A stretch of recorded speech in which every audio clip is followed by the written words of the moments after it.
¿Qué es el resentimiento? El resentimiento es la ira que se queda, la ira que se estanca y con el tiempo se multiplica.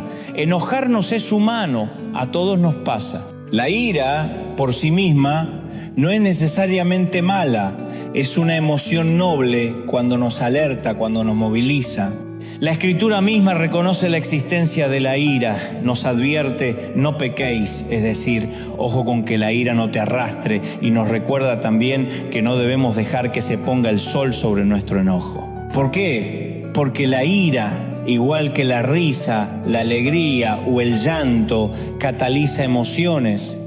Nos sirve para reaccionar frente a lo que está mal. Podemos enojarnos contra el pecado, contra la injusticia, contra la corrupción, contra quien abusa del débil. Nos indigna la mentira del político que traiciona la confianza, nos duele la desobediencia que destruye una familia, hay causas que generan ira justa, esa ira bien dirigida puede movernos al cambio. Pero atención, si la ira no se procesa, si no la resolvemos, si la dejamos estacionada, se transforma.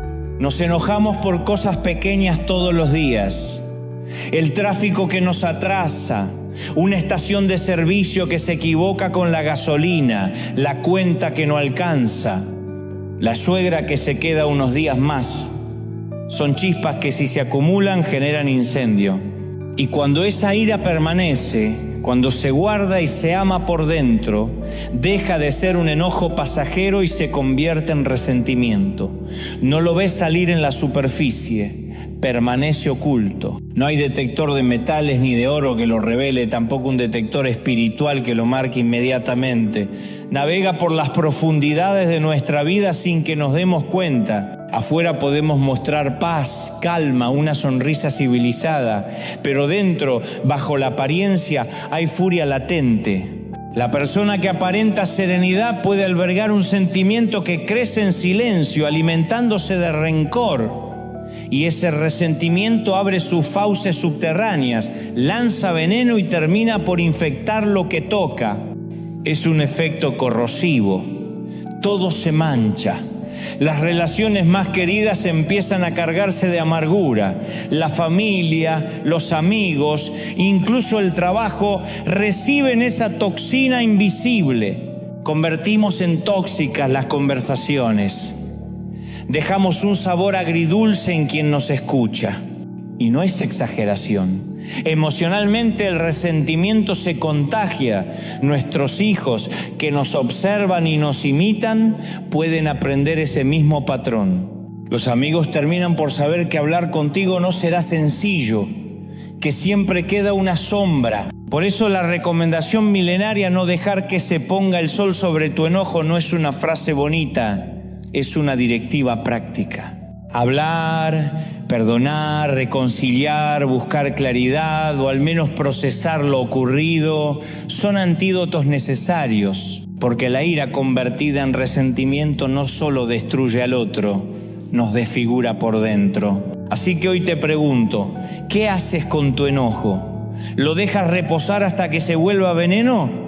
Si lo reconoces a tiempo, puedes convertir ese fuego en impulso para corregir, para sanar, para actuar con justicia. No dejes que la ira inocente se vuelva resentimiento maligno. Actúa, habla, repara. No permitas que el sol se ponga sobre tu enojo y que la oscuridad multiplique lo que pudo haberse resuelto a la luz del día.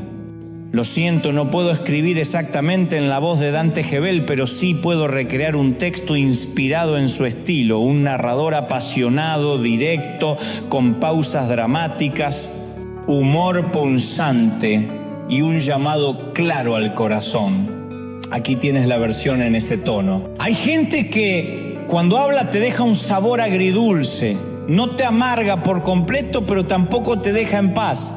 Es como si se hubieran llevado algo de tu aire.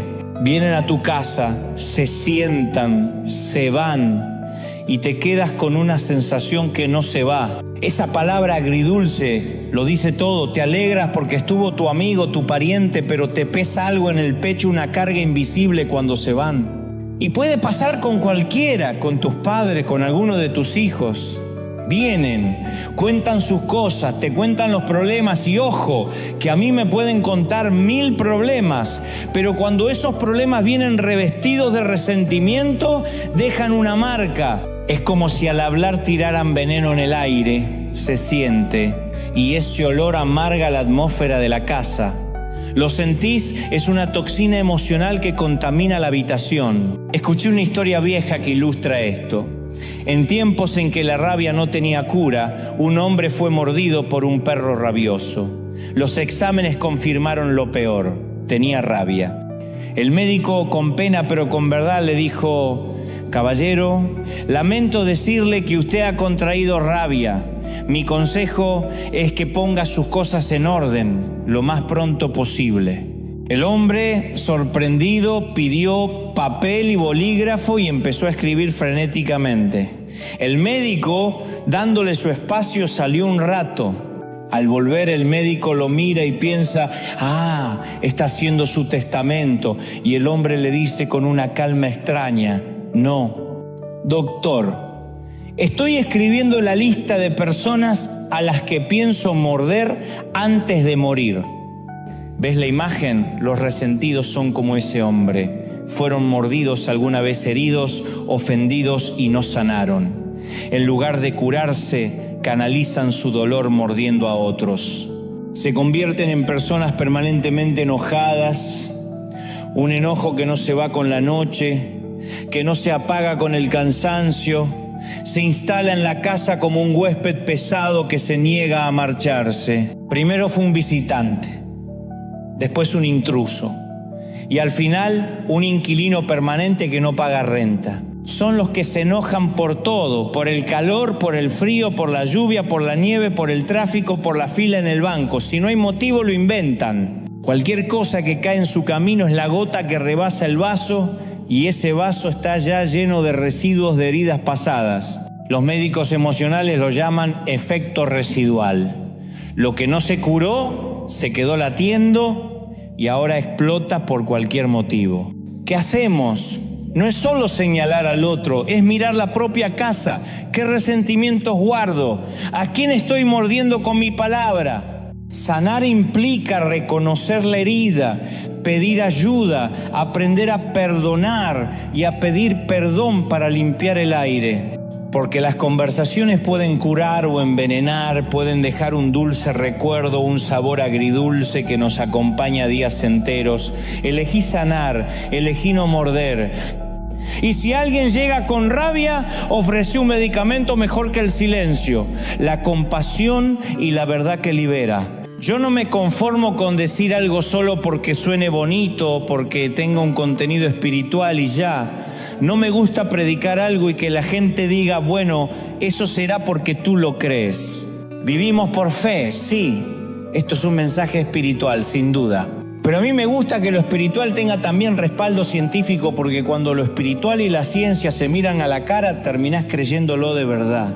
Entonces me pongo a investigar. ¿Por qué hay personas que viven profundamente enojadas? ¿Qué le pasa eso al cuerpo? Y lo que dicen los especialistas no es poesía. Cuando alguien vive con enojo permanente, se le graban en el rostro líneas profundas que no son las arrugas de una vida plena, no, son líneas de ceño fruncido. Cuando te reís mucho se te marcan las patas de gallo aquí. Cuando te enojan te salen pliegues, surcos, marquitas, como si la vida te hubiese tallado a dentelladas. Esas marcas endurecen la faz. Y te lo digo con ejemplos. Conoces a alguien que tiene 25 años pero parece de 50 porque su cara se endureció por dentro. Los estudios de psicología y medicina hablan de esto. El resentimiento no solo es un sentimiento, es una tensión que se instala y esa tensión endurece los rasgos. Endurecer los rasgos no es lo mismo que envejecer con gracia. Todos vamos a envejecer. La pregunta es ¿cómo? Hay rostros que conservan la suavidad de un niño aún a los 60 u 80 años. Esa es una cara de paz, una cara que no permitió que el resentimiento le hiciera casa.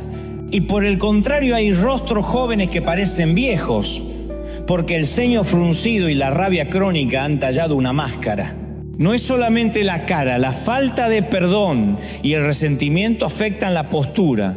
Médicos y fisioterapeutas lo dicen con otras palabras, la carga anímica, esa mochila espiritual que uno no suelta, te encorva, te inclina hacia adelante. La postura cambia porque llevas un peso invisible. Y cuando uno se encorva, la cabeza se hace más pequeña, el pecho se hunde, la presencia se achica. ¿Quién quiere eso? ¿Quién elegiría vivir con los hombros mirando al piso, con los rasgos duros, con el ceño fruncido permanentemente? Nadie lo elegiría. Por eso les digo, no es solo por estética, es salud, es alma, es dignidad.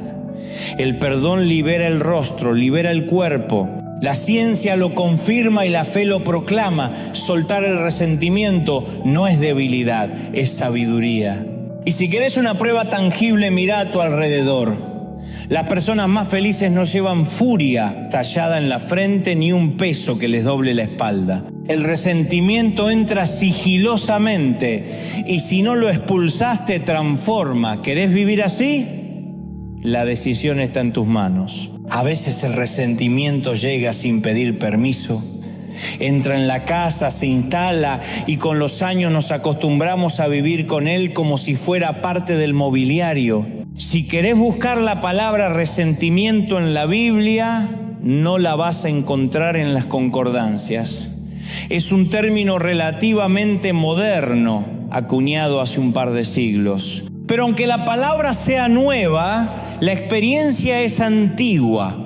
Cuando uno vive resentido sin querer, muchas veces sin saber, transmite esa atmósfera a los hijos y, si Dios lo permite, hasta a los nietos. Es contagioso y a veces pasa de generación en generación sin que nadie diga una palabra. Los hijos son testigos mudos. Observan cómo hablamos, cómo miramos, qué decimos cuando nos acordamos de los que nos hicieron daño. No solo escuchan las historias, absorben el tono, el rencor, la manera en que contamos las cosas. Y eso no es solo herencia, es impartición. Atención a la diferencia. La herencia es lo que uno deja, la impartición es lo que uno deposita en el corazón del otro. Lo que les das a tus hijos cada día, con palabras, gestos, actitudes, puede ser bendición o puede ser una maldición silenciosa que reproduce patrones. Cuando llegue la adversidad, tus hijos van a reaccionar como te vieron reaccionar. Si mamá respondía con amargura, esa hija aprenderá a responder con amargura. Tratará al esposo como vio tratar a su padre. Si papá vivía resentido, el hijo repetirá la escena. Y así se repite el círculo, generación tras generación. Es el poder del entorno, lo que se respira en la casa, lo que se celebra, lo que se calla. Ahora, no quiero que me malinterpreten, no creo que por tener un abuelo borracho o un papá divorciado uno esté condenado a seguir ese patrón como destino inevitable. No creo en un fatalismo mecánico. Dios puede hacer nuevas todas las cosas, hay gracia. Hay cambio, pero tampoco podemos subestimar el peso del entorno cotidiano. Si en tu casa cualquier festejo exige un trago, si al perder se descorcha una botella y al ganar también, si la tristeza y la alegría siempre se celebran con tequila, no es que tu abuelo haya firmado tu destino con sangre, sino que se creó una costumbre, un hábito que se transmite. Por eso tenemos que estar atentos. Romper ciclos no es negar la historia, es sanar y enseñar algo distinto. Cambiar el tono en la mesa, pedir perdón cuando corresponde, modelar una forma nueva de vivir las heridas. Eso sí que altera las estadísticas familiares. Y créanme, cuando un padre decide conscientemente romper la cadena, ese acto tiene más fuerza que 1000 discursos. Amén. Lo siento, no puedo escribir en el estilo exacto de Dante Gebel. Puedo, sin embargo, crear un texto original que capture sus rasgos, tono apasionado, ritmo directo, imágenes bíblicas y apelación emotiva, manteniendo intacto el contenido y el mensaje que me diste. Aquí tienes la versión reescrita en español. Se respira un ambiente de alcohol, es un aire pesado, donde para celebrar o para ahogar las penas, no está Dios, está la botella, y eso lo cambia todo. No puedo ir en contra de la evidencia. El entorno tiene poder, no hay nada que te libre del influjo de lo que te rodea si tú te acostumbras a vivir allí.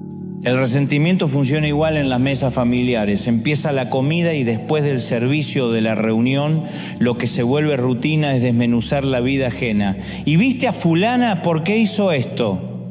¿Por qué no hizo lo otro? ¿Quién se cortó el pelo? ¿Quién se puso eso? Se convierten en jueces de otros cuerpos y de otras decisiones, en críticos despiadados.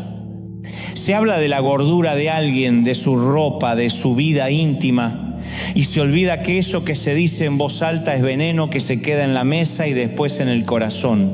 Ese entorno genera críticos, gente que detesta la hipocresía y que por añadidura termina detestando a la iglesia. Lo produces tú y lo producimos nosotros. Lo mismo ocurre en las historias antiguas, como lo que sucede con David en algunos pasajes, cuando se desatan órdenes y venganzas, cuando se justifican muertes en nombre de la tranquilidad propia. Todo ello indigna a personajes como Joab, que se sienten usados. Quiero irme tranquilo, que me pagues esto, dicen, y la herida se agranda. Y aquí es donde entra el resentimiento que heredamos. Te lo voy a dejar, te lo voy a dar, te lo voy a impartir, como si fuese una maldición de familia. El resentimiento es una criatura horrible, deformada, es una distorsión de la realidad que nos encadena al pasado, nos atrapa con un montón de ayes y nos roba mañanas enteras. ¿Quién quiere vivir encadenado a lo que fue? ¿Quién quiere perderse los días que podrían ser por aferrarse a la noche que ya pasó? Yo hablo del resentimiento y del perdón con mucho cuidado, porque estuve del otro lado.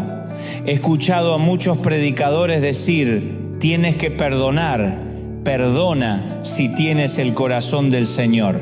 Pero a veces esas palabras suenan vacías, como si minimizaran lo que te pasó. Hay historias tan retorcidas y tan dolorosas que decir simplemente perdona desde un púlpito puede ser una injusticia.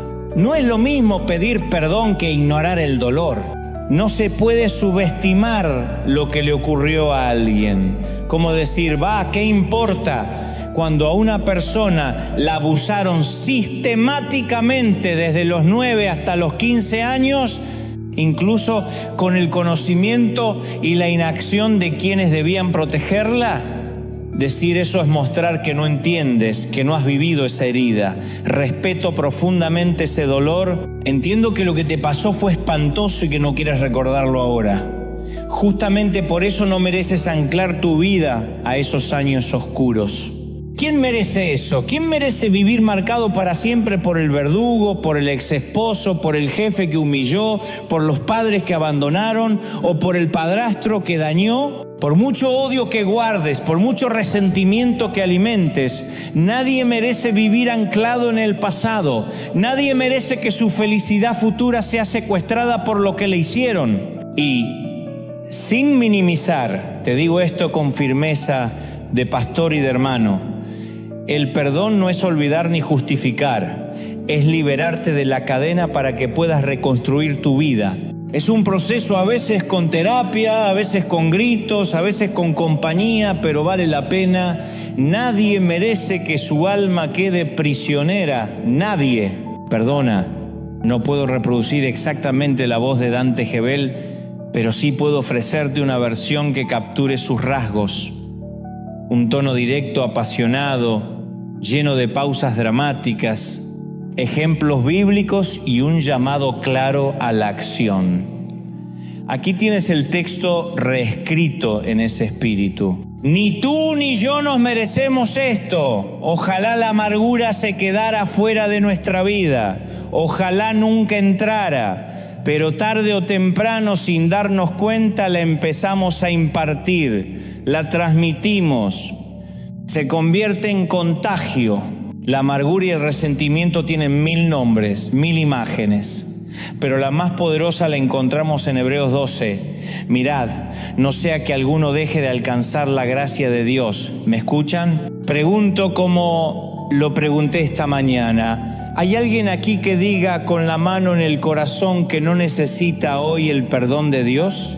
Siempre aparece el que dice, no, yo vivo puro. Hay quien piensa, ¿para qué murió Cristo por mí si soy tan santo ahora? Amigo, no sé de qué me hablas. No hay nadie que pueda decir, hoy no pequé, mis pensamientos son puros. Todos necesitamos un regazo de gracia, todos sí. Todos necesitamos ese abrazo diario de misericordia. Y fíjense lo peligroso de lo que escribe el autor de Hebreos. No sea que alguno deje de alcanzar la gracia. ¿Por qué? Porque puede brotar en nosotros una raíz de amargura. Escuchen esta imagen. La amargura no aparece de la noche a la mañana como fruto en el árbol. Primero es semilla, queda enterrada en lo profundo. Para que algo brote tiene que estar sembrado abajo. Si la amargura brota es porque en algún momento cayó la semilla del rencor en esa tierra. Si nunca sembraste brócoli, ¿cómo te va a brotar brócoli? Exacto. No aparece por arte de magia. Y esa raíz estorba. Esa raíz de amargura nos impide recibir. Imagínate perder la gracia de Dios porque tú no das gracia. Me hiela la sangre pensarlo. Por mi incapacidad para perdonar, Dios no me perdone a mí. Y la Escritura añade una ley muy seria. Con la misma vara con que midas, serás medido. Si pides justicia para los demás, pero misericordia para ti, cuidado, eso no funciona con Dios. Es bíblico. La medida que uses volverá sobre ti. La parábola del siervo despiadado, Mateo 18, nos lo muestra claramente. El que no perdona fue a parar a la cárcel de su propia culpa. Piénsalo con un ejemplo sencillo. Una familia donde uno guarda resentimiento por una vieja ofensa. Esa amargura crece bajo la tierra, termina brotando en discusiones, en frialdad, en distancia entre padres e hijos. Lo que empezó como una semilla pequeña contamina a muchos. Así se pierde la gracia y muchos resultan contaminados. La solución es práctica y urgente. Da gracia. Siembras misericordia, cosechas misericordia. Si siembras juicio, cosecharás juicio. Hoy tienes la oportunidad de arrancar esa raíz antes de que brote y contagie a otros. Hoy puedes abrir el regazo de la gracia, perdonar en voz alta, pedir ayuda para sanar, volver a casa con humildad. No te duermas en esto. No es un sermón más que escuchas y olvidas. Es la advertencia misma. No dejes que te robe la gracia una raíz de amargura. Perdona ahora, recibe gracia ahora, porque todos la necesitamos. Y cuando damos gracia, el corazón se hace fértil para que Dios obre. Sí, el resentimiento contra tu ex cónyuge, esa rabia que llevas en el pecho, va a empañar todas tus relaciones. Se va a extender como tinta en el agua a tus hijos, a tu trabajo y, lo peor de todo, a tu relación con Dios. ¿Y qué vale esa amargura al final? ¿Qué te aporta? ¿Un pedazo de justicia? No, vale mucho menos de lo que crees. Vale la relación con Dios. Puede que hoy sientas un cielo de bronce, que creas que Dios no te escucha porque tú no puedes perdonar. Y te lo digo claro, cuando te niegas a perdonar, algo nos sube. La oración nos sube con amargura. No lo digo por teorías, lo digo por experiencia y porque lo hemos visto en miles de vidas que caminan cargadas como maletas rotas. Yo estimo tu dolor, te entiendo. Cada uno de nosotros tiene una historia triste para contar. Si le damos un micrófono a cualquiera aquí 10 o 15 minutos, nos hace llorar la peor versión, la noche más oscura del alma de cada uno. Nadie nació y fue criado en un lecho de rosas. Todos tenemos cicatrices, pero no confundas empatía con permiso para aferrarte al rencor. No quiero minimizar tu herida. Lo que te digo es que no vale la pena perder la gracia de Dios por ese rencor. Y hay una razón muy simple. Todos tenemos una dosis de energía emocional para cada día. Esa energía es limitada. Si la administras bien, rinde. Si la gastas en alimentarte del resentimiento, queda poco para lo demás. Piensa en el día, llegas a la cama destrozado, con mucha energía gastada en pelear con esa historia que no te deja. Te acuestas cansado y te levantas a la mañana siguiente y a las 8 estás con el mismo malestar. A las 11 de la mañana te duele la cabeza. La mañana se te parte en dos, te arrastras todo el día hasta volver a la cama. Eso pasa cada día. Mira la semana, el lunes empiezas con fuerza, con esperanza, el martes ya estás más cansado, el miércoles se te va la paciencia, el jueves no sabes cómo llegaste al viernes. ¿Qué te robó esa energía? El problema no son los problemas, todos tenemos problemas, conflictos matrimoniales, dificultades con los hijos, falta de dinero. Bienvenido a la vida real. La diferencia está en la actitud que tomes ante ellos. No significa ignorar lo que pasa, significa no dejar que las raíces del problema se hundan en la tierra de la amargura. Deja ir el enojo antes de que se ponga el sol. Porque hay un momento en que tú tienes la amargura y hay otro momento más peligroso en que la amargura te tiene a ti. Cuando eso ocurre, ya no manejas la emoción, ella te maneja a ti. Ese es un costo emocional que no puedes pagar. Recuerda, tienes un presupuesto emocional asignado cada día. No está en ese presupuesto gastar todo en ofenderte. No te lo permitas. No te robes lo mejor que Dios quiere darte por aferrarte a aquello que te lastimó. Perdona no porque esté bien lo que hicieron, sino porque tú necesitas ser libre. No gastes tu energía en ofenderte. Invierte esa energía en sanar, en reconstruir, en amar. No permitas que la amargura te deje sin vida.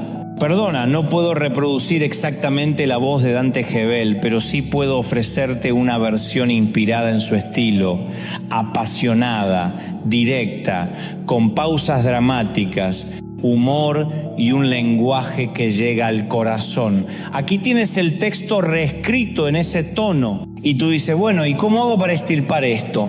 Pregunta que vale oro. Mira, yo te voy a dar una solución. Al menos te voy a compartir lo que el Señor me decía ayer cuando me mostró a quiénes iba a traer y lo que tenía que comunicarles. Ese es el mensaje número 1. Quiero que lo pienses porque yo lo he hecho muchas veces. ¿Por qué guardamos resentimiento? Los psicólogos dicen algo tremendo. El resentimiento le da a la persona una sensación falsa de superioridad sobre aquel a quien odia. Seguir repitiendo en la cabeza el error del otro te hace sentir por un rato un poquito más arriba.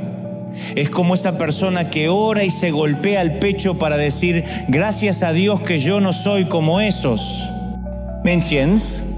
Te da un espíritu de superioridad ridícula, una falsa corona. Es una forma enferma de ubicarse unos peldaños más arriba en la jerarquía humana. Me hizo eso malo, pero yo soy bueno, y con eso te conformas. El resentimiento te coloca en el asiento del juez. Te da un martillo imaginario y produce un placer neurótico, un orgullo espiritual que te encanta mostrar. Te voy a contar lo que me hizo Siéntate, que te cuento desde el principio. Cuando te lo cuente vas a querer matarlo igual que yo.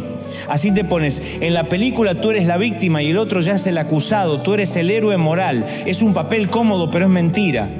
Yo invito siempre a pensar, ¿por qué le tienes resentimiento? Y casi siempre las personas con la autoestima herida son las más propensas a resentirse. ¿Por qué? Porque al odiar equilibran su baja estima, se visten de bueno para parecer importantes, como si en cada historia hubiera que tener un Spider-Man y un Duende Verde, un Batman y un Joker. Necesitamos un némesis.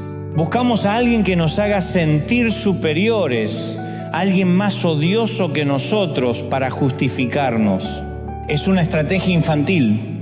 Si yo no me vuelvo villano, al menos encuentro un villano más grande. Dios nos libre de vivir así. Por eso siempre les digo, vamos a pensar y después escríbelo, ponlo en letra. Una de las mejores dádivas que Dios nos dio es la habilidad de tomar una lapicera y dejar de mazmorrear en la cabeza. Escribir lo que te hicieron tiene un poder terapéutico. Pone en papel la traición, el insulto, el daño. A veces la palabra escrita tiene más fuerza que 1000 enojos. ¿Te acuerdas cuando un amigo te dejó plantado en un momento clave? Escríbelo.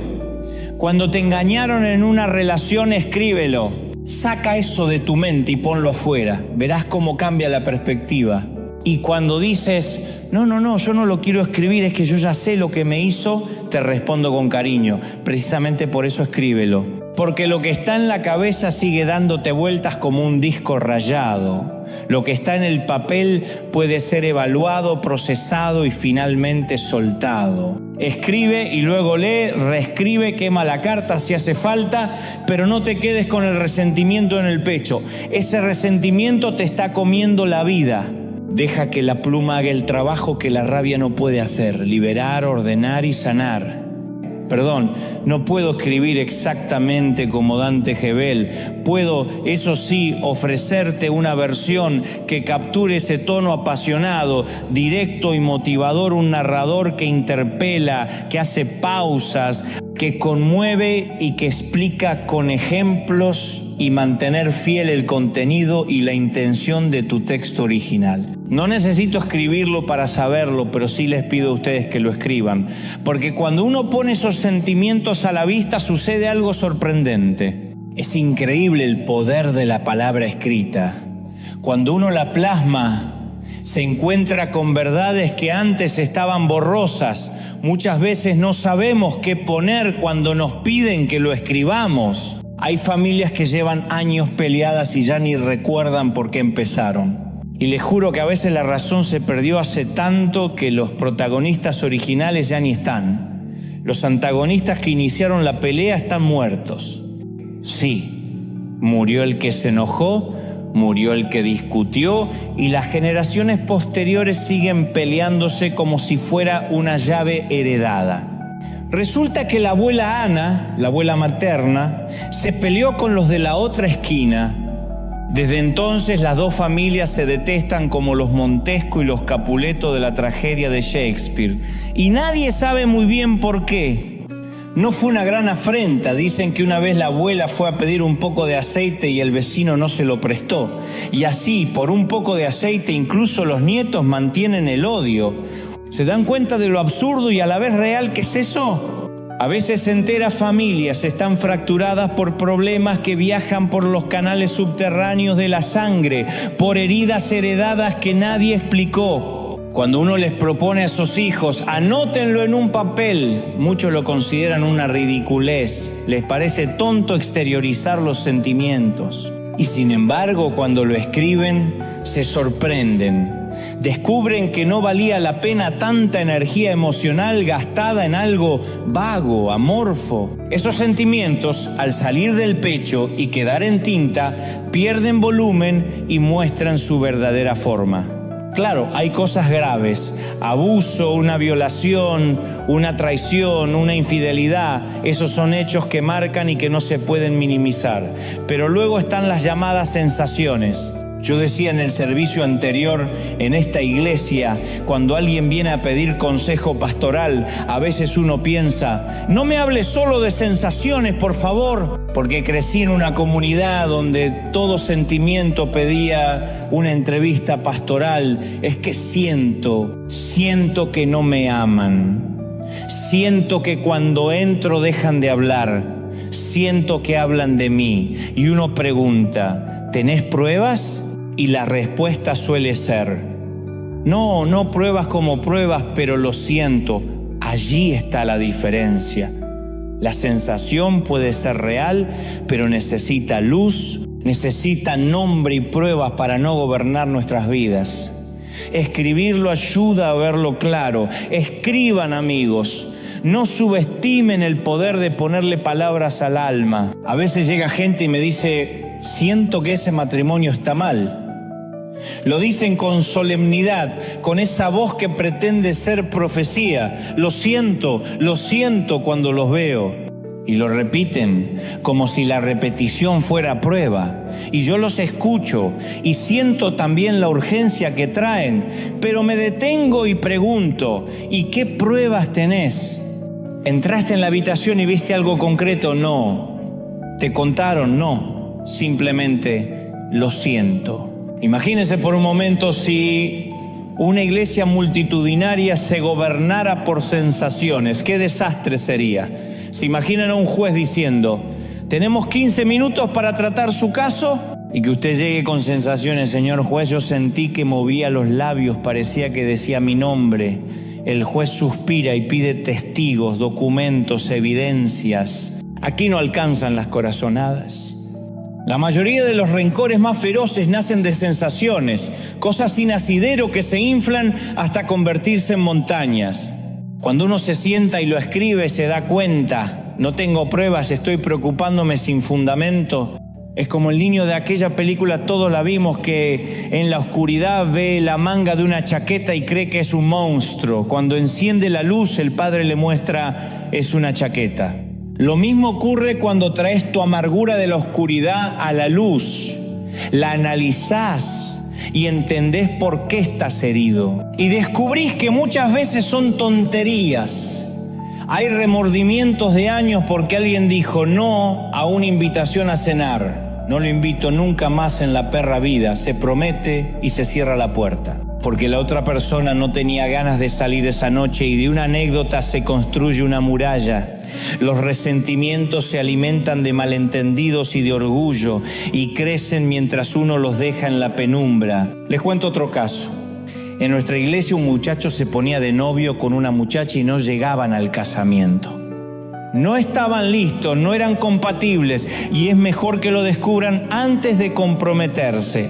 Pero antes de esa decisión racional ya había dos familias enfrentadas. Si ellos van, yo no voy. Si el pastor no los echa, nosotros no nos congregamos más. ¿De verdad queremos eso? ¿Alguien quiere que su hijo se case con quien no ama solo para evitar problemas, que sacrifiquemos la felicidad por la apariencia de paz? ¿Cómo entramos en esos rieles de necedad? Por sensaciones, por juicios hechos de humo, por no encender la luz. Por eso les digo, antes de construir una batalla en base a lo que se siente, traigan pruebas, hablen, pregunten, escuchen. Saquen la chaqueta del monstruo, mírenla de cerca, conversen con verdad. La claridad sana, la palabra educada y la misericordia destraban amarguras que de otro modo se convierten en guerras familiares y en iglesias divididas. Lo siento, no puedo escribir exactamente como Dante Gebel, pero sí puedo recrear el texto en el estilo de un orador apasionado e inspirador parecido a él. Aquí tienes la versión reescrita en español, manteniendo el sentido original y con el ritmo y emoción de un discurso motivador. Pues yo digo, escríbalo, tráelo a la luz. ¿Por qué detestas? ¿Qué te dijo? Vamos, hay personas que odian a un hombre de Dios porque vieron un video en YouTube. No, yo vi el video y ya eso basta para condenar. Pero dime, ¿lo conoces personalmente? ¿Te tomaste un café con él? ¿Pesaste su corazón, su espíritu? ¿Quién puede juzgar con justicia viendo solo un fragmento que además alguien editó? Imagínalo, una cámara siguiéndote las 24 horas, después cortan, pegan y presentan un trozo. ¿Y con eso se justifica un odio visceral? Hay gente que se enciende por un clip y por un estudio crítico que hicieron contra fulano y se cree con autoridad para odiar. Les digo, un video no resume una vida, un titular no mide una intención. No te dejes robar el juicio. Nada merece tu odio ni tu resentimiento, salvo que exista algo realmente irremediable, una traición profunda, una confrontación seria, algo roto que no tenga posibilidad de reparación ni de perdón. Pero antes de llegar a eso, piénsalo, escríbelo, ponlo en papel. A veces precisar lo que sentimos nos ayuda a ver con claridad. No te digo esto desde una fórmula bíblica estricta, sino desde lo terapéutico. Cuando estás muy enojado, cuando la emoción te consume, hay un antídoto práctico. Nada quita el filo del enojo reciente como moverte, como caminar. Sal de tu entorno. Si puedes, distánciate. Si tienes un coche, súbete y date vueltas sin rumbo. Si puedes caminar, camina hasta que la respiración te calme. Si tienes recursos, ve más lejos, cambia de aire. ¿Por qué? Porque el movimiento despeja la mente, abre ventanas del alma y permite que la razón vuelva a hablar. Mira el ejemplo bíblico. Dios le dice a Elías: sal de la cueva. No le habla dentro de la tienda. Le pide que salga, que mire el cielo, que cuente las estrellas. A veces Dios nos necesita fuera del lugar oscuro para que podamos ver la promesa. Aquí no es trivialidad, es obedecer una voz que nos invita a movernos, a escuchar. Así que mi consejo cuando hay resentimiento: no te quedes tirado en el sillón viendo series que no te arreglan nada. No te refugies en la queja y en el rencor como si fueran compañía. Sal a caminar, canta, habla con el Señor, mira los árboles. Puede parecer una tontería, pero es un eje de sanidad. Muévete, sal. ¿Quién sabe? En ese paseo puede venir la palabra que calme tu alma y abra camino para el perdón. Nota rápida: no puedo escribir en la voz exacta de Dante Gebel, pero sí puedo recrear un estilo inspirado, enérgico y apasionado parecido al suyo. Aquí tiene la versión solicitada, cuidando el mensaje original y añadiendo claridad y algunos ejemplos que refuercen la idea. Corre. Corre hasta que el cuerpo empiece a transpirar, y mientras corres salen cosas que estaban adentro: la tensión, la tristeza, el reproche, incluso el rencor. A los 20 minutos empiezas a sentirlo más leve. A media hora ese peso extra parece aflojar. No es magia.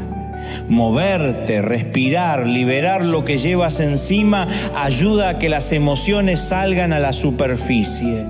Muchos entrenadores y consejeros lo confirman. El cuerpo libera lo que la mente guarda. Y entonces, ¿qué haces con ese rencor? ¿Lo escondes? ¿Lo racionalizas? No importa cuántas tesis mentales te hayas fabricado para justificarlo, ni cuántas páginas hayas escrito en tu cabeza alimentando esa herida. El Señor no duerme, no se aburre de escucharte. Ve y háblale ahora. Si tu corazón está furioso, si te invaden los remordimientos, tráelo a Dios. No hay necesidad de teatrillos, ni de preparar un discurso perfecto antes de acercarte. ¿Cuándo se te ocurrió que tenías que estar limpio, perfumado y perfecto para presentarte ante el Padre? ¿De dónde salió esa tontería que dice: espera, lávate, arréglate y luego te acerques? No. Recuerden la historia del hijo pródigo. El padre lo abraza cuando todavía huele a chiquero antes de mandarlo a bañar. No le dijo: primero te duchas, luego te abrazo. No, lo recibió tal como estaba, con olor a marrano, y después lo mandó limpiar. Ese abrazo fue la llave de la restauración. Así es Dios. Te limpia, pero primero te abraza donde estás. Ve delante de Él y dilo con honestidad: Señor, aquí estoy, huelo a chiquero, lleno de rencor y de resentimiento. ¿Me ayudas? Porque Él prometió ser fiel y ayudar a su hijo. Les cuento otra historia para que se entienda. 2 misioneros atraviesan la jungla de Birmania. Uno es nativo y experimentado, el otro novato. Al cruzar un lago sucio, el novato queda cubierto de sanguijuelas por todo el torso y las piernas. En su desesperación empieza a arrancarlas, pero el nativo le dice: no las arranques así. Si las sacas de golpe, quedarás infectado. Parte de la sanguijuela quedará dentro. Ven conmigo a la aldea. Sumérgete en el baño de bálsamo y aceite, y las sanguijuelas soltarán sus ganchos sin dejar heridas. El resentimiento es como una sanguijuela en el corazón. Se agarra con ganchos y no puedes simplemente arrancarlo de golpe sin salir lastimado. Por eso necesitas sumergirte en el bálsamo de la gracia de Dios.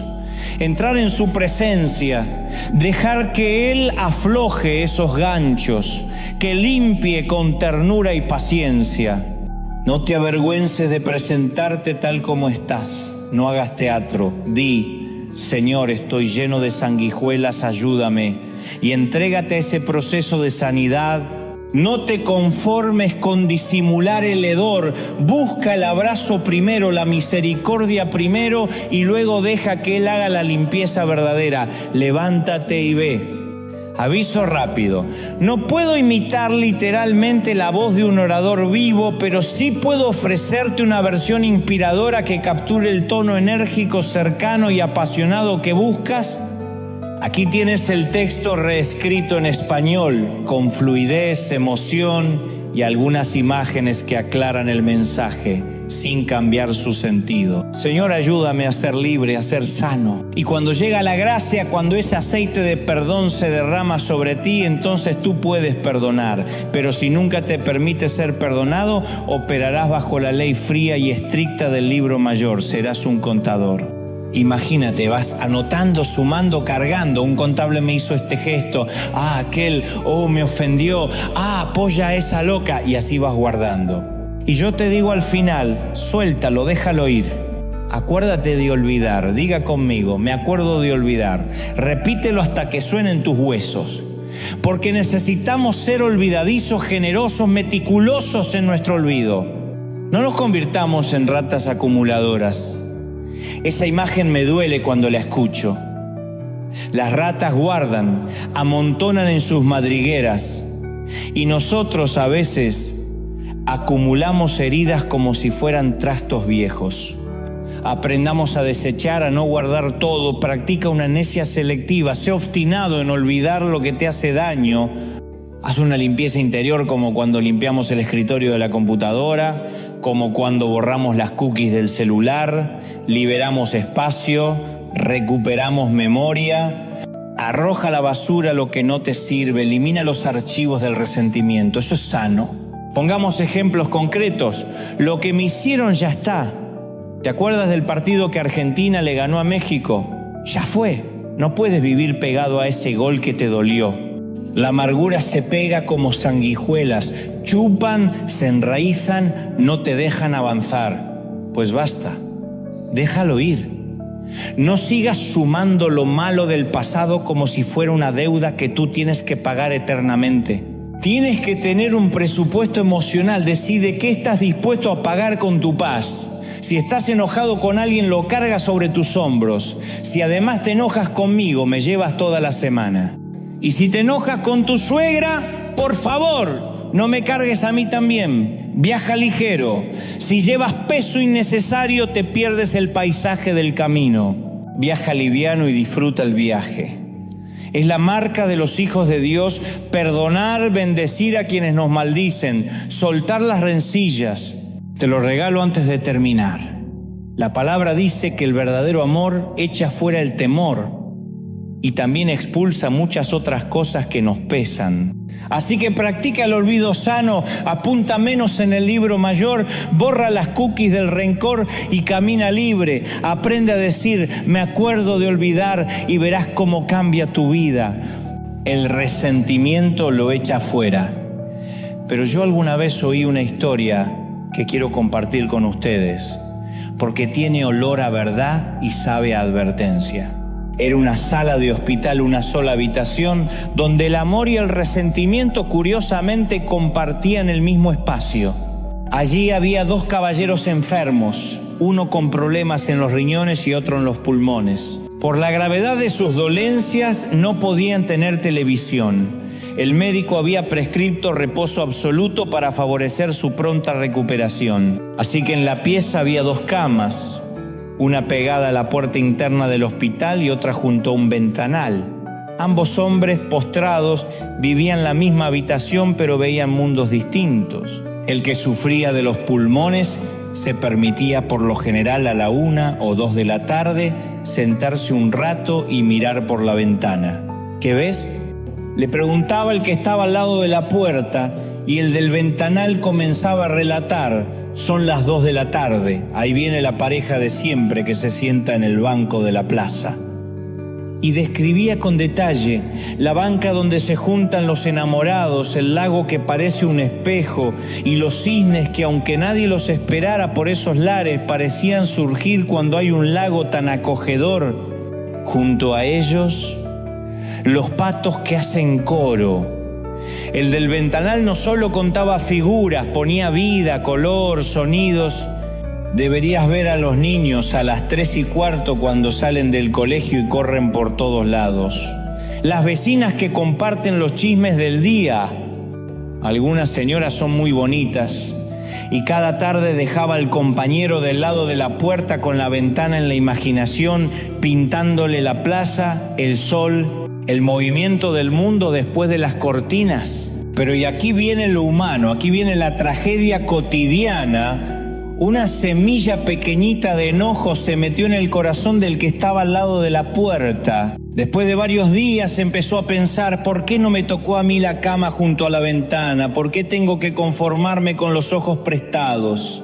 Esa pregunta aparentemente inocente alrededor de la noche fue enraizando. Y ya saben cómo es esto. Una pequeña queja, si no se atiende, germina en amargura, como todo cáncer silencioso. Esa semilla fue creciendo semana tras semana, alimentada por la comparación y por el rencor hacia la suerte ajena. El enojo fue transformándose en un peso que invadió su ánimo. Los médicos, sorprendidos, empezaron a notar que algo en él iba empeorando. Sus niveles de toxinas aumentaban, su glucosa comenzó a oscilar, datos clínicos fríos que no entienden de excusas. El espíritu, hermano mío, afecta el cuerpo. La mente en guerra termina reflejándose en análisis y en números. Los doctores comentaban entre sí: es extraño, nada nuevo en el órgano, pero su recuperación se frena, su estado emocional está influyendo en sus parámetros. Y así, sin que él se diera cuenta, el resentimiento lo estaba enfermando más que su propia dolencia inicial. Hoy te lo cuento para que lo escuches con cuidado. El que mira por la ventana no solo ve imágenes, regala esperanza. El que se queda junto a la puerta puede dejar que una pequeña envidia lo envenene. Es una lección sencilla y dolorosa. Cuando permitimos que la amargura crezca, no solo perdemos la vista de la plaza, perdemos la salud y dejamos que el rencor nos arrebate incluso la posibilidad de sanar. No entendían la mejoría, pero él estaba tan amargado que ya no podía ver por la ventana, su mirada se iba poniendo grave. Y entonces viene lo más sorprendente. Una noche el compañero que siempre estaba junto a la ventana comienza a toser sin parar, se ahoga. Llegan los paramédicos, se lo llevan a cuidados intensivos y nunca vuelve. Falleció. Probablemente no resistió a un virus intrahospitalario.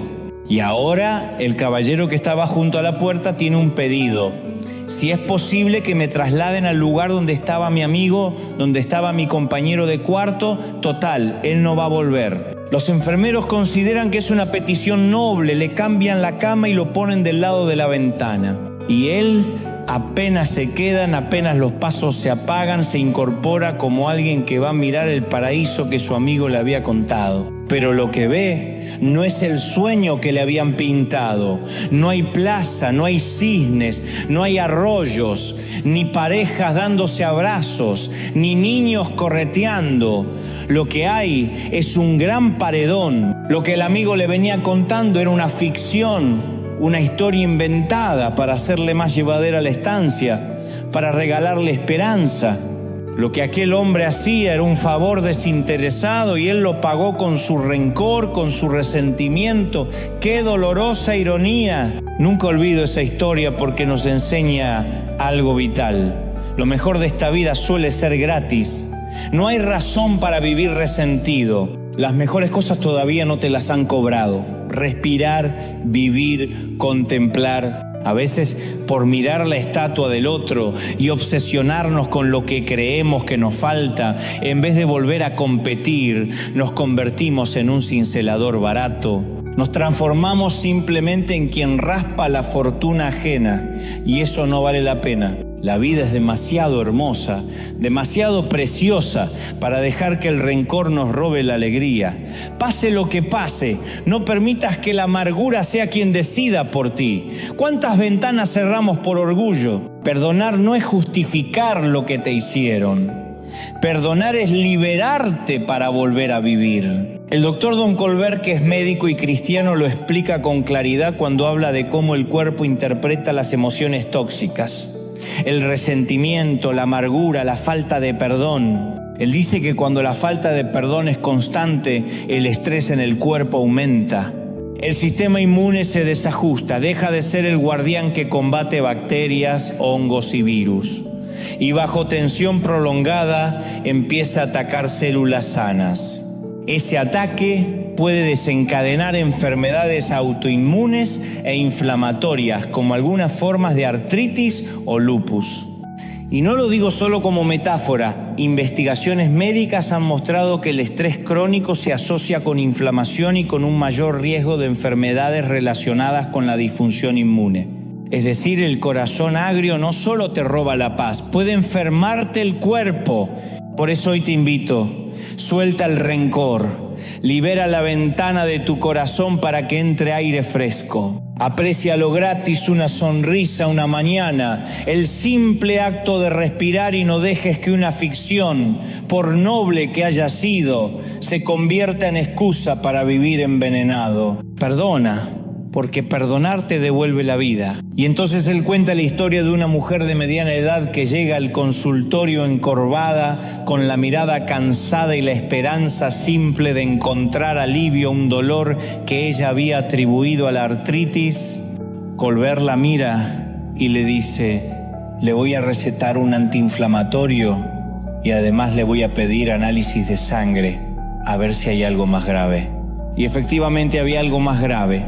No era una tontería, era artritis. Una artritis que avanza sin piedad y termina por deformar el cuerpo.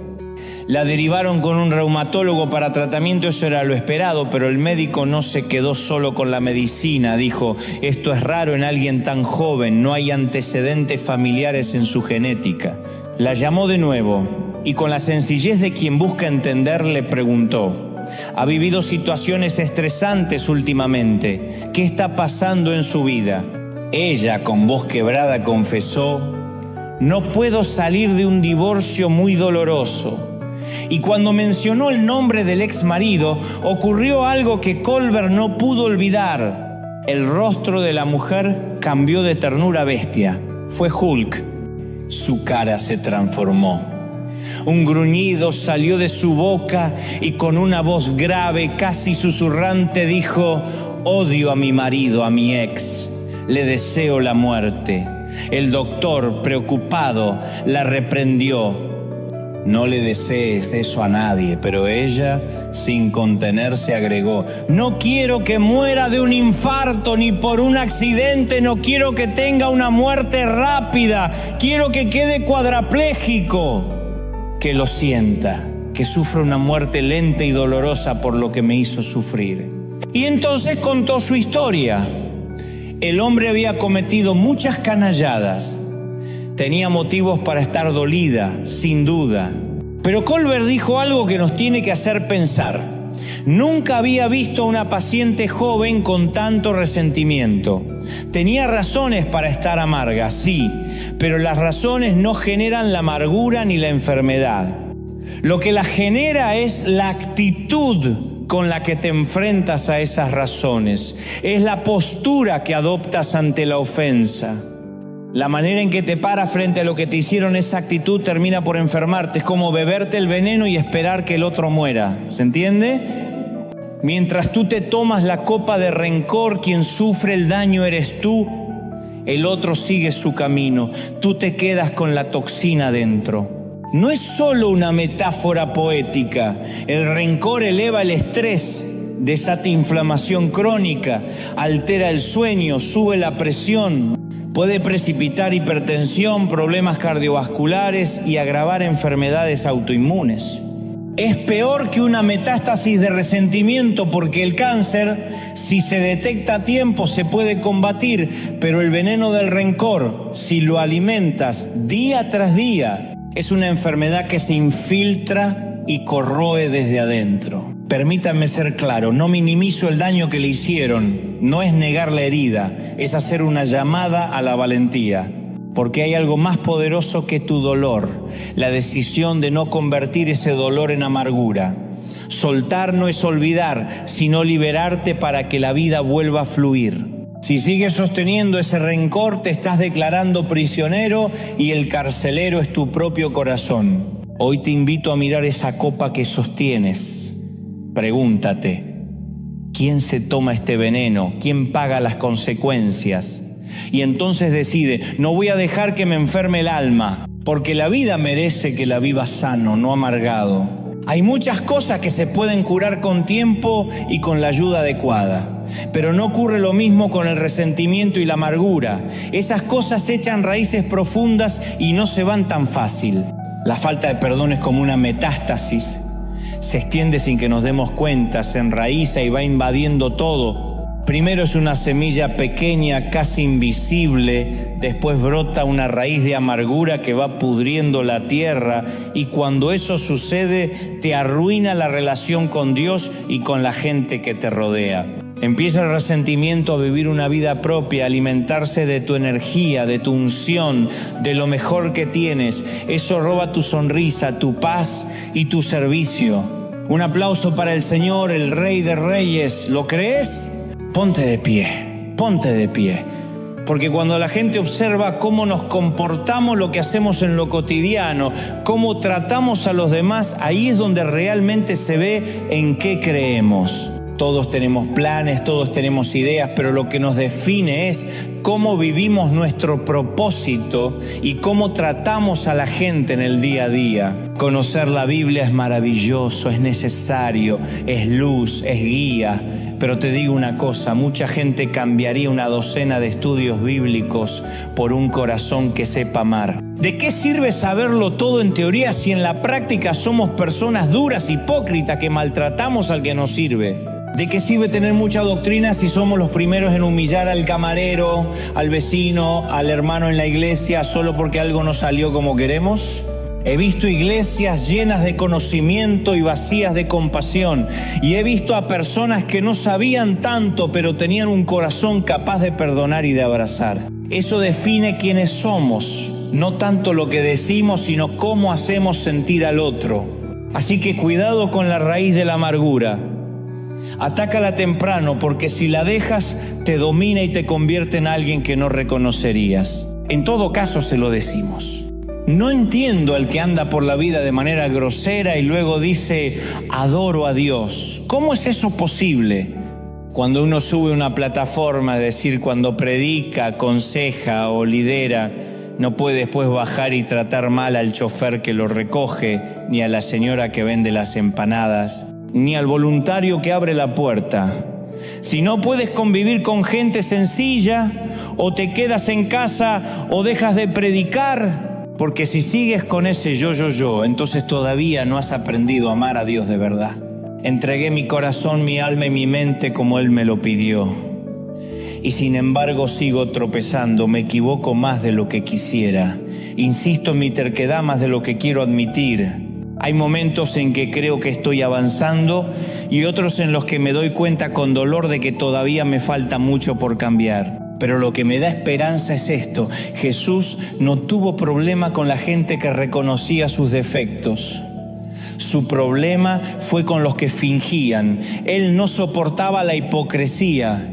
Cuando uno admite quién es, entonces Dios tiene a alguien con quien trabajar. Dios puede trabajar conmigo porque yo reconozco mis fallas, no me pongo una máscara. Quizá no soy el pastor ideal, y tal vez tú tampoco seas el feligrés ideal. ¿Y sabes qué? Está bien, la gracia no se reparte entre perfectos. No vengo a decir que bajé del carro de fuego, no. Vine a decir lo que muchos necesitamos oír. A Simón le dijo el Señor, y esto no es para causar culpa, sino para abrir conciencia, que al que se le perdona poco ama. No podemos dar lo que creemos no haber recibido.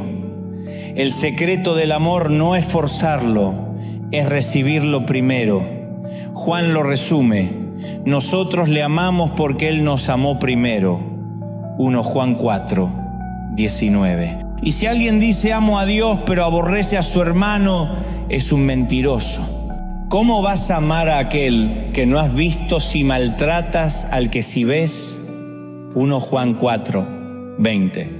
Piénsalo con ejemplos concretos. Si el guardia de seguridad que cuida la entrada de los niños recibe un maltrato, si el joven del estacionamiento es humillado, si la señora de la librería es menospreciada, esas son personas reales. Ellos son quienes protegen que todo funcione. No son mis guaruras, son servidores que cuidan a nuestros hijos, a nuestras familias.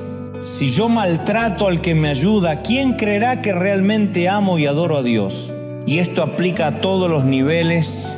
¿No sería maravilloso que cuando se acusa a un líder, todas las instituciones salieran con humildad a decir: nos equivocamos también, estamos aprendiendo, pedimos perdón y trabajamos para cambiar? Eso es autenticidad, eso es amor practicado. Y cuando eso ocurre, la gente no solo escucha palabras, ve transformación. Y ahí, mi hermano, ahí es donde comienza la verdadera predicación. Lo siento, no puedo escribir exactamente en la voz de Dante Gebel. Puedo, sin embargo, reescribir tu texto en un estilo inspirado en su forma de hablar, apasionado, cercano y motivador. Aquí tienes la versión reescrita en español. Cuando te metes con uno de nosotros, te metes con todos. Escuchen bien, a veces la mafia tiene más código que nosotros. Ese tocas a uno y tocas a todos debería sonar en nuestros corazones como un juramento de familia. Imagínense amar así, sin excusas, sin comunicados para despegarse del que cayó. No mandar cartas, no tenemos nada que ver con ese hombre. No. Que la declaración sea otra. Se equivocó, está herido, pero es nuestro herido. Somos familia y no lo vamos a dejar hasta que se recupere. Sería maravilloso vivir así. Pero estamos años luz de eso, ¿no? Y hay otra cosa que aprendí, una lección que me dio una experiencia sencilla, casi cómica. ¿Fueron alguna vez a esos lugares de pizzas y juegos, los chachís, para los que vienen de otros países donde te dan boletos por cada juego? Al final, antes de irse, la familia está desesperada juntando boletos para canjear. He visto padres competir, llenar bolsas y bolsas de tickets y al final se enteran de que por 5 o 0 boletos solo ganaron un moco de goma, un premio diminuto que no vale lo que tanto sacrificaron. Eso nos puede pasar cuando amamos a la gente difícil por la razón equivocada. No se trata de amar para acumular billetes celestiales. Si nuestra motivación es sumar puntos, cuando vayamos al mostrador divino solo nos darán un moco de goma. No tendrá valor. Amar por obligación o por vanidad no es amor, es transacción. Si amamos, que sea porque es lo que corresponde, porque ese es el acto que nace de un corazón obediente. Pero muchos de nosotros, los que tenemos corazón de evangelistas, yo incluido, caemos en la trampa de contabilizar almas, boletos, logros. Confieso que yo también he dicho, estamos salvando una generación entera. Y luego me doy cuenta, no estamos salvando Uganda entera cuando tenemos una escuela con 60 niños en un país de 44 millones. No confundamos nobleza con exageración. Sí, lo que hacemos es valioso, pero no transformemos cada obra en una campaña de validación. No seamos contadores de boletos, no ames a tu vecino para que Dios te ame más. Esa no puede ser la motivación. Dios quiere nuestro corazón, no nuestras estadísticas. Jesús no puede ser un adorno en la vida. Ama porque es lo correcto. Ama aunque nadie lo vea. Ama aunque no tengas foto para las redes. Ama hasta que el amor mismo te transforme. Y entonces, ahí sí, habremos hecho lo que corresponde. Puedo escribir tu texto en un estilo inspirado en Dante Gebel, enérgico, directo, emotivo y con recursos de predicación sin imitar su voz exacta. Aquí tienes la versión reescrita en español, respetando el sentido original y enriquecida ligeramente para mayor impacto. Si seguimos pensando que esto se trata de nosotros, de acumular boletos como si fuéramos a una rifa, entonces cuando lleguemos al mostrador de Dios, lo último que vamos a querer hacer es intentar canjearlos. ¿Por qué? Porque los boletos son de este mundo, son méritos contables, son transacciones. Y en el día que realmente importe, esas entradas no servirán de nada. Les cuento algo. Yo creía que amaba. Había un compañero al lado que no soportaba, lo confieso, pero un día lo saludé.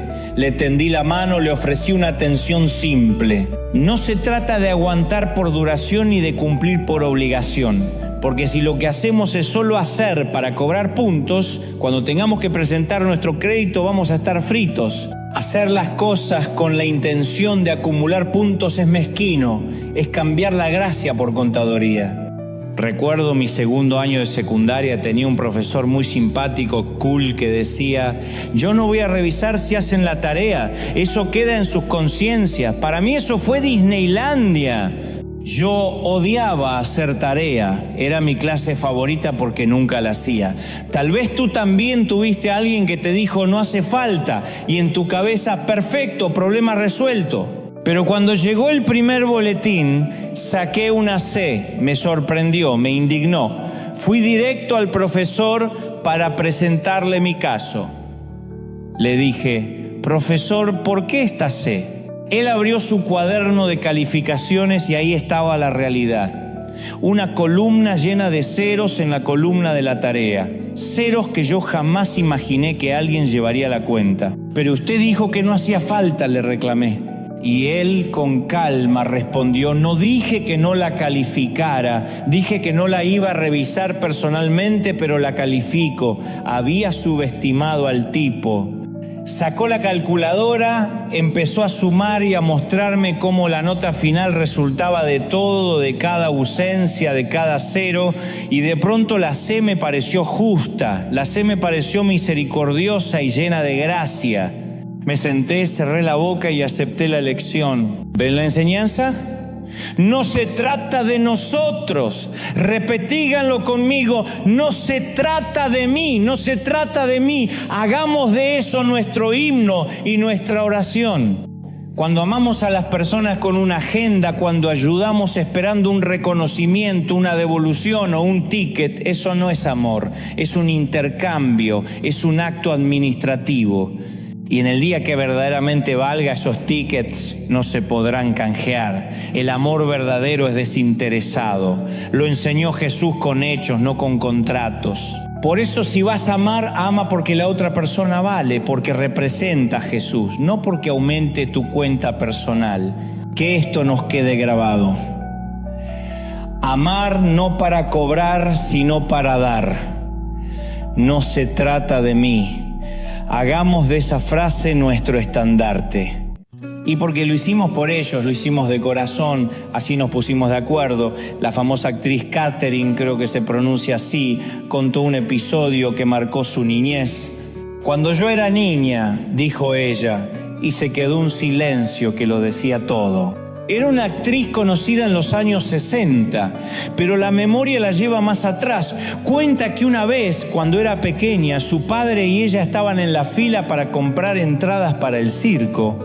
Entre ellos y la boletería había una familia que llamó inmediatamente la atención. 8 niños, todos menores de 12 años, vestidos de forma modesta, pero impecablemente limpios. No tenían lujos, quizá ni dinero, pero su ropa brillaba por su limpieza y sus modales brillaban por su orden. Iban de 2 en 2, tomados de la mano, y se notaba en su cara la emoción. Querían ver a los payasos, a los animales, querían esa noche de magia que para muchos es solo un recuerdo. Imagínense la escena: 8 caritas expectantes, pequeñas manos entrelazadas y un padre mirando, disfrutando. La mujer de la taquilla pregunta: ¿cuántos boletos quiere? Y él responde con orgullo: 8 entradas para niños y 2 para adultos. Entonces la señora dice el precio. El labio del hombre empezó a temblar. Volvió a acercarse y preguntó con voz baja: ¿cuánto? Repitieron el monto y el hombre no tenía suficiente dinero. ¿Cómo le explicas a tus hijos, ya vestidos y emocionados, que no hay dinero para entrar? ¿Cómo das marcha atrás frente a esa esperanza? Dice la actriz que su propio padre metió la mano en el bolsillo, sacó un billete de $20 y lo dejó caer al suelo sin drama, casi como si el viento lo hubiera puesto ahí. No éramos ricos, confesó ella, ni en el más mínimo sentido de la palabra. Y sin embargo, aquel gesto fue inmediato, humano, sin cálculo. Mi padre inclinó la cabeza, recogió el billete, tocó el hombro del caballero y le dijo: Señor, creo que se le cayó esto. El hombre de la familia comprendió al instante lo que había pasado. No pedía limosna, simplemente estaba en una situación desesperada. Miró a los ojos al padre de la actriz, tomó el billete, apretó sus manos, le cayó una lágrima y dijo: gracias, Señor, no sabe lo que esto significa para mi familia. Y la lección llega como un golpe suave. Mi padre y yo volvimos al coche y nos fuimos a casa. ¿Por qué? Porque esos $20 que mi padre había dado eran precisamente los que nosotros íbamos a usar para comprar nuestros propios boletos y nuestra cena esa noche. Estamos hablando de la década de 40, una época en la que tal vez un gesto anónimo podía cambiar una noche y a veces una vida. Piensen en eso: el orgullo, la dignidad, la necesidad y la generosidad que no busca aplauso. Un acto pequeño, un billete en el suelo, una mano que lo recoge puede contener todo un sermón sobre el amor al prójimo. Hoy, como entonces, la verdadera grandeza no se mide por lo que posees, sino por lo que estás dispuesto a dar cuando nadie está mirando. Cuando ella era adolescente me contaba: aunque no pudimos ver el circo esa noche, ambos sentimos la alegría dentro nuestro como si lo hubiéramos vivido. Esa memoria me la dejó mi papá. De él aprendí algo más grande que cualquier función: el valor de amar al prójimo. El amor no tiene que ver con lo que uno espera recibir, sino con lo que uno está dispuesto a entregar. Amar es dar sin cálculo, bendecir sin esperar rédito, dar lo que uno desea ver en el otro. Eso fue la lección que me quedó. Entrega sin condiciones. Y entonces llega el refrán: dime con quién andas y te diré quién eres. Es uno de los más repetidos en nuestro idioma. Muchos creen que es una sentencia bíblica, no lo es. Aparece en la segunda parte de El ingenioso hidalgo Don Quijote de la Mancha de Cervantes. Y sin embargo, esa frase fue siempre lanzada en acusación contra Jesús.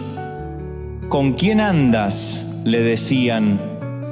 Eres amigo de pecadores. Te juntas con publicanos, con los que beben, con la gente común. Le espetaban quienes se creían dueños de la justicia. Se escandalizaban porque el Señor se sentaba a comer con prostitutas de burdel, con mercaderes de dudosa reputación, con adúlteros, con ladrones, con fornicarios. Imaginen a los guardianes de la ley refulgiendo indignación, señalando: mira con quién se sienta. Y yo me pregunto, ¿con quién se sentaría Jesús hoy? ¿Nos escandalizaría el fariseo que llevamos dentro si abriéramos el Instagram del Maestro y viéramos sus amistades? Estoy seguro de que el Mesías se rodearía, una vez más, de aquellos que la sociedad etiqueta como pecadores. Pongámoslo en términos actuales. ¿Sería amigo de políticos corruptos? ¿Se sentaría junto a defensoras del aborto que llevan el pañuelo verde? ¿Cenaría con lesbianas o con parejas homosexuales? ¿Tomaría café con el muchacho que está fumando un porro? ¿Con un pibe que lleva tatuajes por todo el cuerpo? ¿Desayunaría con la chica que vive con su novio sin casarse? ¿Con el ratero que robó para comer? ¿Con el hombre que ha sido maltratado por otros y también por sí mismo? ¿Con el que ha atravesado 4 matrimonios rotos? ¿Con el racista que cree divertido golpear en la calle? Nosotros, los fariseos de ayer y de hoy, nos escandalizaríamos. Y aquí está la aclaración que tantas veces se nos escapa: que Jesús busque la amistad del pecador no implica ni de lejos que apruebe sus malas obras. Al contrario, se acerca precisamente para liberarlo de esas obras. Es la dinámica misma del amor que salva, no de la complicidad que aplaude. Jesús no miraría la apariencia exterior como solemos hacerlo nosotros. No se fijaría en si llevas mechas verdes, rotos en la ropa, botas militares, minifalda o uñas pintadas de negro. Él miraría el interior. Detrás de esa imagen dark puede haber un alma rota, con hambre, con una historia que no hemos querido escuchar. Y allí va la raíz, con ternura y firmeza, para sanar. Así que hoy te dejo esto: si somos capaces de imitar esa mirada que ve almas y no solo atuendos, si aprendemos a acercarnos sin juzgar primero, quizá empezaremos a transformar vidas. No se trata de justificar el error, sino de acompañar al otro hacia la libertad. Como decía mi viejo, el amor se demuestra estando, dando, entregando, y eso cambia todo. Necesitados de redención, necesitados de cariño. Eso es lo que somos, y hoy más que nunca tenemos que preguntarnos, ¿con quién pasamos la mayor parte del tiempo? ¿Preferimos andar con los santurrones, con los que siempre están en plan de juicio? ¿O queremos ser como Jesús, que se sentaba a la mesa con los que la gente evitaba? Yo voy aprendiendo a estar con todo tipo de personas sin necesitar juzgarlas ni por fuera ni por dentro. Me gusta que me conozcan por ser amigo de la gente rota. Me gusta que digan, ahí va Dante, amigo de los caídos, amigo del que nadie quiere. Mi celular se llena cada día de contactos de gente que está en proceso, de conversos, de vidas que se están recomponiendo. Y honestamente voy bloqueando cada vez más a ese tipo de religiosidad hipócrita que prefiere señalar desde la barrera. ¿Y saben qué? Aprendo muchísimo de la gente que muchos prefieren evitar, del que vino de madrugada a confesarse, del que volvió a fracasar y se levantó, del que se equivoca y pide perdón. Pero entendamos algo con claridad. Estar cerca del pecador no significa relativizar su pecado. No se trata de aprobar lo que está mal ni de ponerle alfombra roja al error. Se trata de acercarnos para probarlo, para compartir la vida, para amarlo lo suficiente como para que Cristo opere la redención. ¿Entendemos la diferencia? Jesús no vino a aplaudir el pecado, vino a rescatar al pecador. Y sí, hay personas que no cambian. Existen las amistades que parecen permanecer en lo mismo, más borracho, más herido, más errático. Tengo amigos así y pareciera que no cambian. Pero yo recuerdo siempre que no soy el redentor de nadie. No voy a subir la cruz por otro. Mi responsabilidad, y aquí hay que ser sinceros, es amar y no rechazar. Lo que finalmente Dios nos preguntará no es si los corregimos con exactitud, sino si los rechazamos o si los amamos. Y si esa persona se arrepiente un minuto antes de un infarto, o en la camilla, camino a la ambulancia, o si se arrepiente un mes antes de morir, eso no es cosa nuestra, es asunto de Dios. Él determina los tiempos del arrepentimiento, nosotros no podemos poner plazos. A veces en mi impaciencia humana he querido imponer fechas, he querido que cambien ya o que desaparezcan los problemas. Pero el Señor no nos puso plazos, Él trabaja en los tiempos que Él sabe. Recuerden las historias. Zaqueo, el publicano que subió a un árbol por curiosidad y terminó transformado. La mujer samaritana junto al pozo que recibió una conversación y un nuevo rumbo. Jesús eligió estar con ellos precisamente para que la redención se manifestara. Ese es el desafío grande que tenemos hoy. Buscar a quien creemos equivocado, acercarnos a quien está en las antípodas de lo que quisiéramos y decidir amarlo así como queremos que Jesús nos ame a nosotros. Que el que tenga oídos, oiga. No se trata de temperamento ni de buen juicio para señalar. Se trata de que nuestra vida sea un puente, no una muralla. Y si hoy te toca amar a alguien que no cambia, ámalo, porque quizás tu amor sea la semilla que mañana dé fruto. Ahora pongámoslo claro, Jesús nunca dijo que esto iba a ser fácil. Tampoco nos dejó un manual señalando con un dedo quién es nuestro prójimo y quién no. Si lo hubiera hecho, muchos de nosotros haríamos listas, tacharíamos nombres y creeríamos que con eso ya cumplimos. Pero la verdad es otra, nos rodean prójimos por todas partes, están en los lugares a donde vamos, limpiando nuestros parabrisas, en los semáforos pidiendo unas monedas, en las reuniones de padres del colegio, están quienes conducen camiones, quienes barren con rastrillos las hojas en otoño, hay quienes trafican droga y hay quienes entregan el correo, no son la misma persona. Están los héroes y las prostitutas, los pastores y los pilotos. Hay quienes viven en las calles y quienes diseñan nuestras autopistas. Hay quienes asisten a seminarios y quienes están en prisión. Algunos nos gobiernan, algunos los votamos, nos mienten, nos roban y aún así muchos los volvemos a votar. Están en todos los lugares en los que ponemos la mirada. Lo que quiero que veas es esto. Todos tenemos algo en común. Todos somos prójimos de alguien y todos los demás son nuestros prójimos. Ese fue, creo yo, el plan más sencillo y brillante de Dios, crear un mundo entero de prójimos. Nosotros le llamamos tierra. Dios lo ve como un vecindario gigantesco, un barrio inmenso lleno de vecinos a los que podemos amar o ignorar. Y cuando ese prójimo deja de ser una etiqueta y adquiere un nombre y un rostro, todo cambia. Ya no es el de al lado entendido por su origen o su color, es María, Juan, es Ana, tiene una historia, una familia, un dolor, una sonrisa. Cuando pones nombre se cae la distancia. Y eso transforma la obligación en compasión, la indiferencia en cercanía.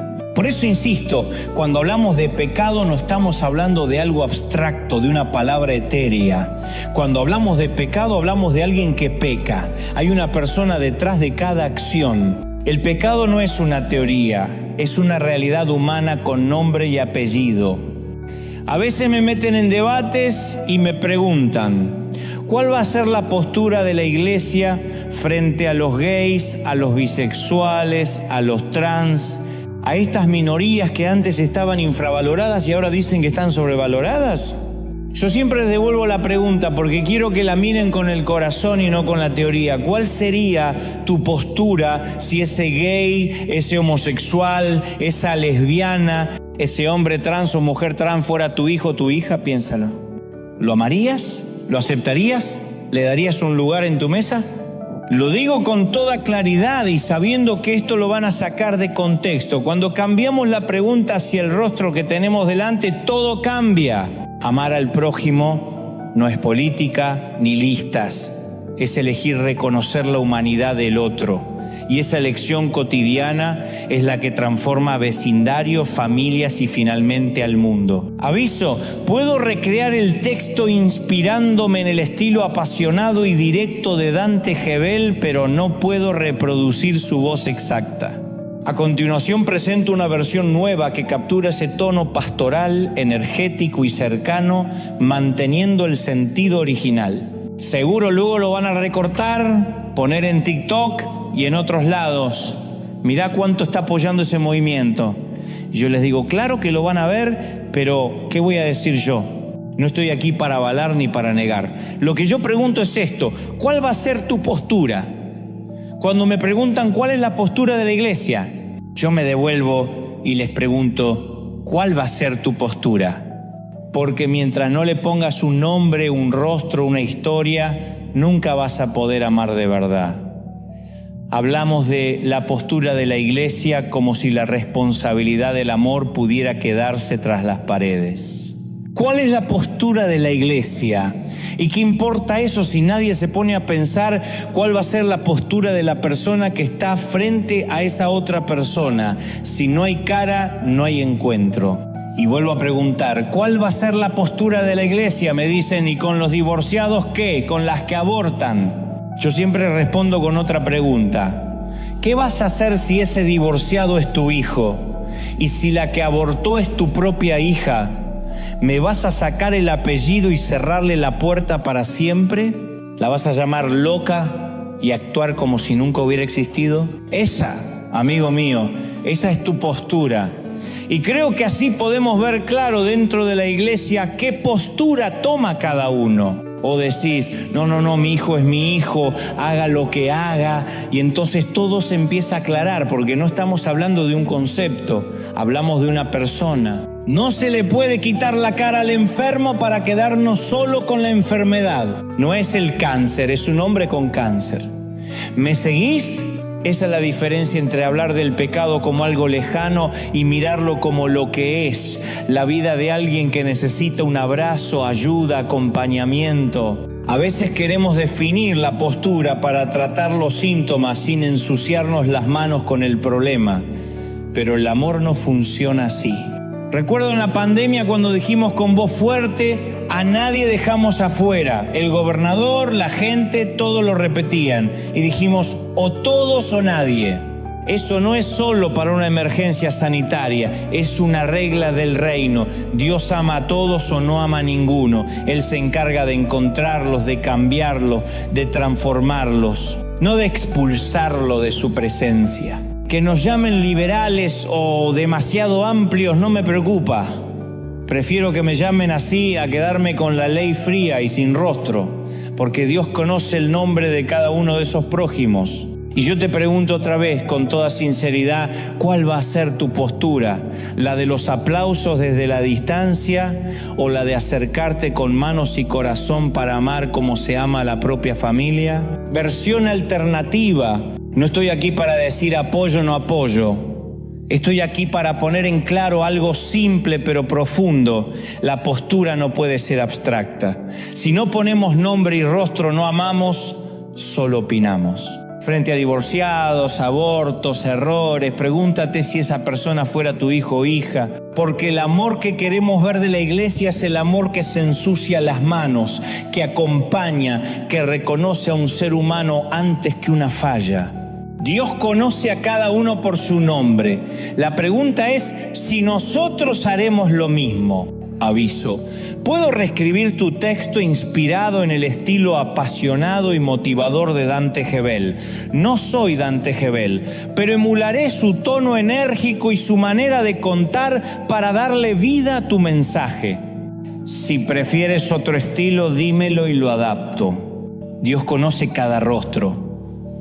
Él no se equivoca, pero nosotros tenemos una doble moral que nos hace jueces por conveniencia. No nos confronta tanto el hecho del pecado como el rostro del que peca. Si es importante, lo perdonamos. Si es un desconocido, lo crucificamos con la mirada. Yo crecí en iglesias que condenaban el divorcio hasta que un día la hija del pastor se divorció. Ahí cambió todo. De pronto faltaron las palabras, la autoridad se fue al suelo. ¿Y qué pasa cuando el mismo pastor es quien falla? ¿Qué decían los demás?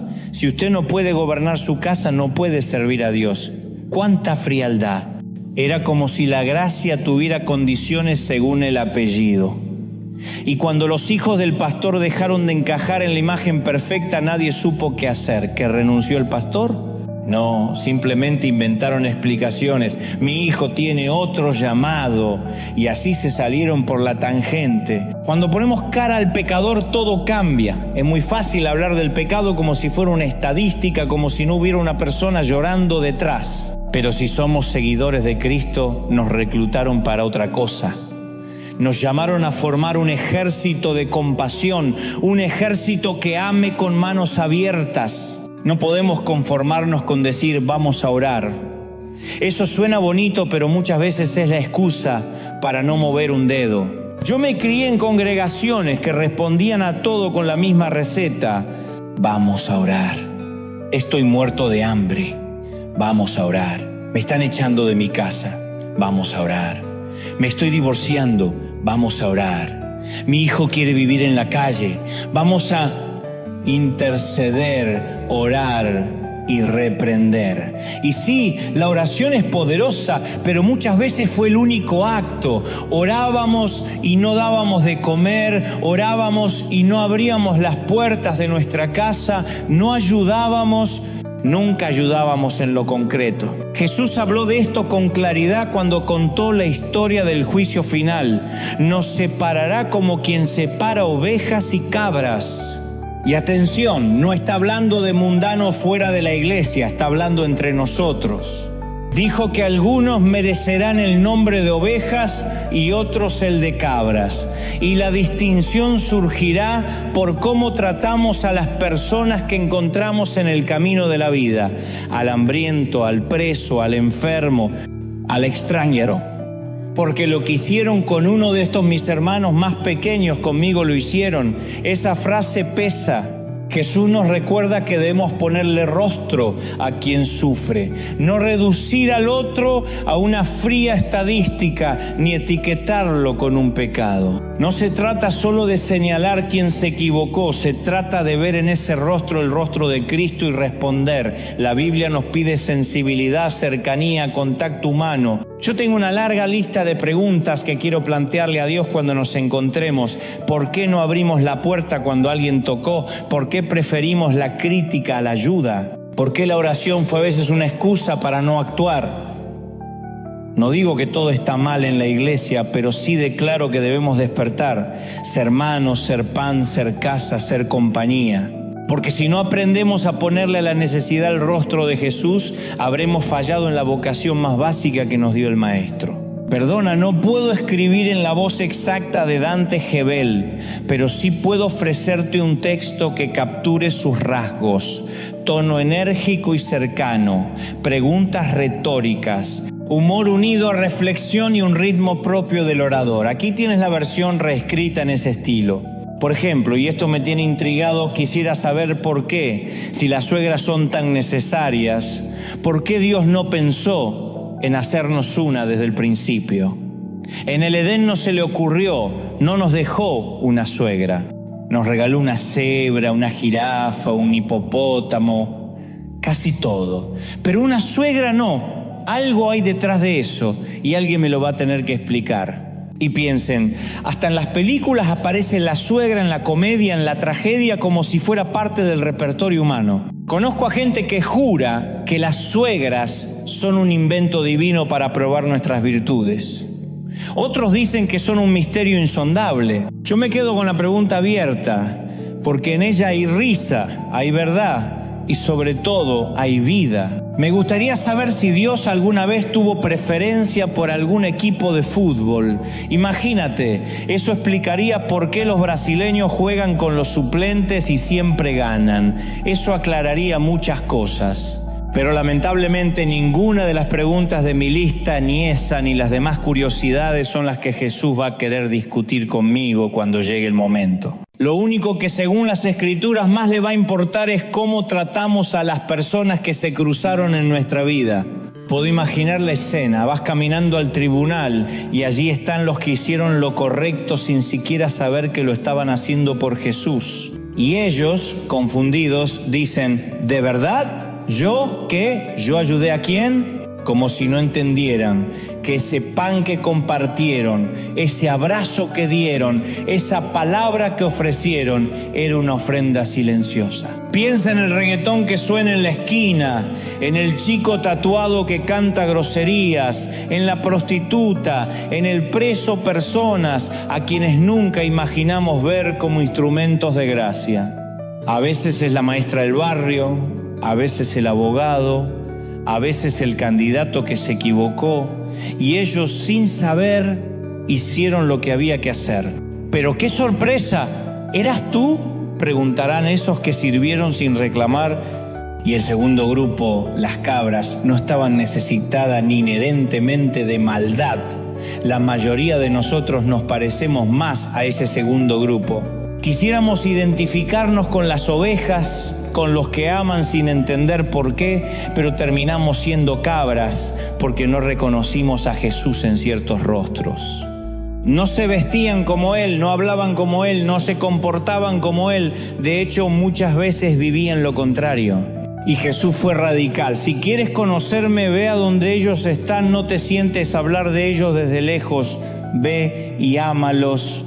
No hay forma más sencilla ni más clara en la Biblia, no es teoría. Es encuentro.